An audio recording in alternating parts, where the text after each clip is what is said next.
mga congressman na yan na nag-hearing, anong sinasabi nila?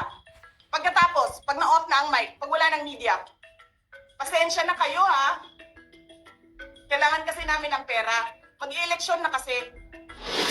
Pag sabi kay Sara ha, hindi ko naman gusto tong ginagawa ko eh. Hindi mo pala gusto ginagawa mo eh. Bakit mo sinisira pangalan ko? Joel Chua. Tinanong ko, nagsinungaling ba siya nung sinabi niya? And then he said outright, yes. It's either he did not know what he was talking about, that's so incompetent, or he was lying through his teeth to get the votes of people. Ninyong lahat, Martin Romualdez, Lisa Marcos, Bongbong Marcos. Lisa Marcos, naalala mo, nagpadala ka sa akin ng video? Sinabihan mo ako saan kukunin ang pera.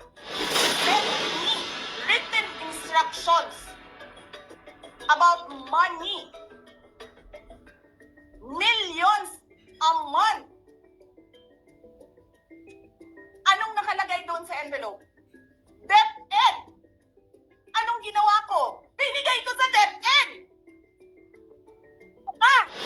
Wala ka nga posisyon sa gobyerno. Namimigay ka ng pera ng gobyerno eh.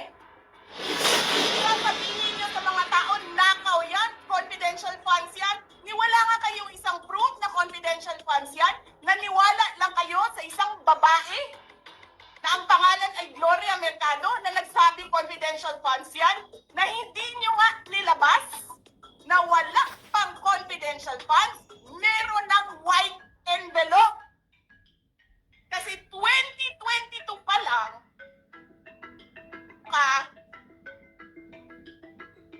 may utos na ng pera sa DepEd. Tapos kami yung nagsisinungaling, nagpipigil ako eh.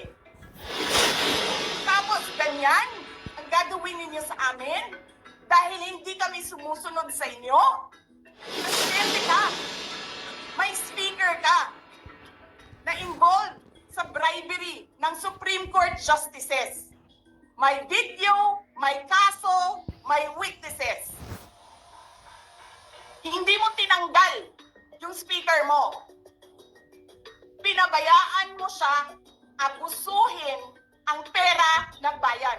Hindi pa kayo nakakita ng kalaban na tulad ko.